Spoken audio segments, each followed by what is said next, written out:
ఈరోజు ఎన్డీఏలో ఉన్న మిత్రపక్షాలు ముగ్గురం కూడా నేను కానీ మా మిత్రుడు జనసేన అధినేత పవన్ కళ్యాణ్ కానీ బీజేపీ దేశ ప్రధాని నరేంద్ర మోడీ గారు కానీ మేమందరం కూడా వెనుకబడిన వర్గాల కోసం పనిచేస్తున్నాం. న్యాయం చేసే పార్టీ ఎన్డీఏ అని చెప్పి కూడా నేను మీకు తెలియజేస్తున్నా. 1988లో నాయి బ్రాహ్మణ్ ఫెడరేషన్ పెట్టాం. 2016లో ఎంబీసీ ఫెడరేషన్ పెట్టాం.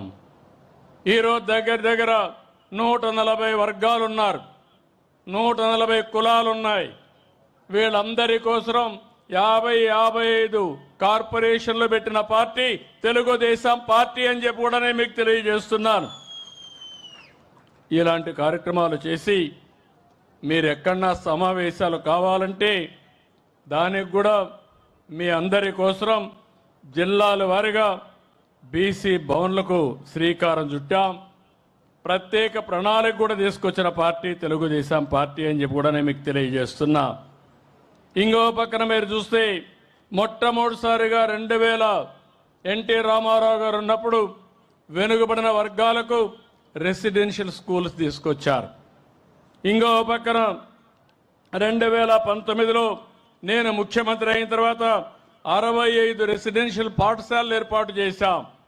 నా ఆలోచన ఒకటే, అన్ని వర్గాలతో సమానంగా, అవసరమైతే అన్ని వర్గాల కంటే మిన్నగా ముందుండే విధంగా వెనుకబడిన వర్గాలను తయారు చేయడమే ఈ ప్రభుత్వ ఆలోచన ధ్యేయం అని చెప్పి కూడా నేను మీకు తెలియజేస్తున్నా.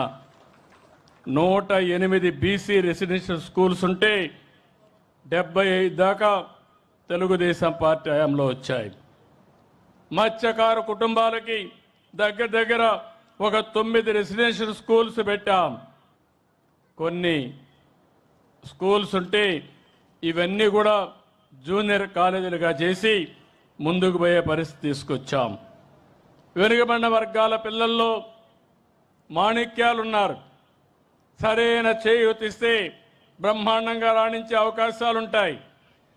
అందుకే ఈ ప్రభుత్వం ఎవరైనా విదేశాల్లో ఏ యూనివర్సిటీ చదువుకోవాలన్నా ఒక్కొక్కరికి 15 లక్షల రూపాయలు సబ్సిడీ చదివించిన ప్రభుత్వం ఈరోజు ప్రస్తుతం ఉండే ప్రభుత్వం అని చెప్పి కూడా నేను మీకు తెలియజేస్తున్నా.